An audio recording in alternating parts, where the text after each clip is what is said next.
enrichment was carried out under strict monitoring by the International Atomic Energy Agency. These are the facts that we can operate with. Donald Trump at one time reacted quite positively to Vladimir Putin's proposal about possible Russian mediation between Israel and Iran. But now, in the current situation, are there direct contacts between Vladimir Putin and Donald Trump? And what is the future of this proposal about possible Russian mediation? President Putin is in dialogue and, in fact, has a partnership and strategic relationship with Iran.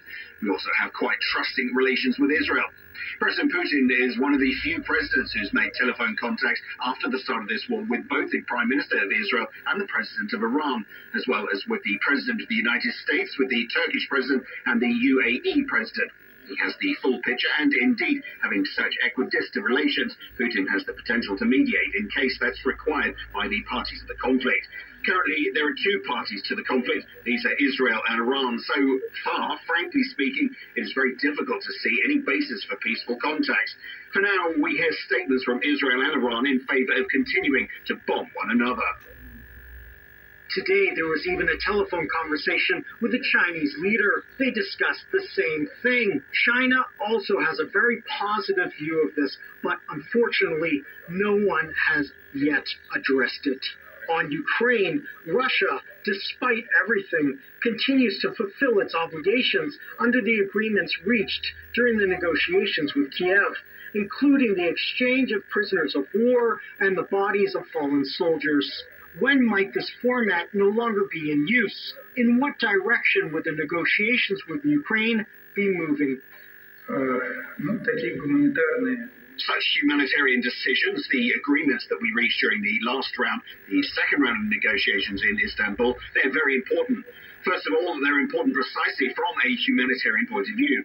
Listen, several hundred of our guys, young guys, seriously wounded or sick, were able to return home thanks to this. It was worth doing everything for this alone. Yes, we've received just several dozen of fallen heroes' bodies in exchange for more than 2,000 bodies that we handed over to Ukraine, but still these humanitarian aspects are very important. In continuation of the understanding of these agreements, we're guided by the fact that next week the date of the third round of consultations will be agreed upon. In the end, both sides have exchanged draft memoranda. And, of course, it's necessary to compare the reaction of the parties to these memoranda.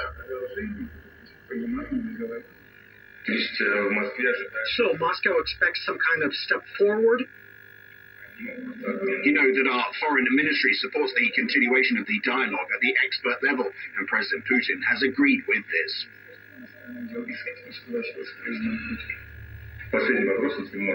One last question, if I may. Here in St. Petersburg currently, at the forum in general, over the last few weeks, there has been a lot of talk about Western companies perhaps being interested in returning to Russia. How realistic is this? I think now this isn't realistic. No companies are planning to return to Russia just yet, and there are some hypothetical discussions, but no one is taking any practical steps. And it's obvious that they will not. We need to proceed from this and build our tactics and development strategy, taking the status quo into account. But at the same time, we must remember that there are a lot of companies that operate in our market that haven't left. Companies work here, they feel comfortable here, they earn money here, they pay taxes here, they create jobs for our economy, and we need to protect, guard, and attract such investors further.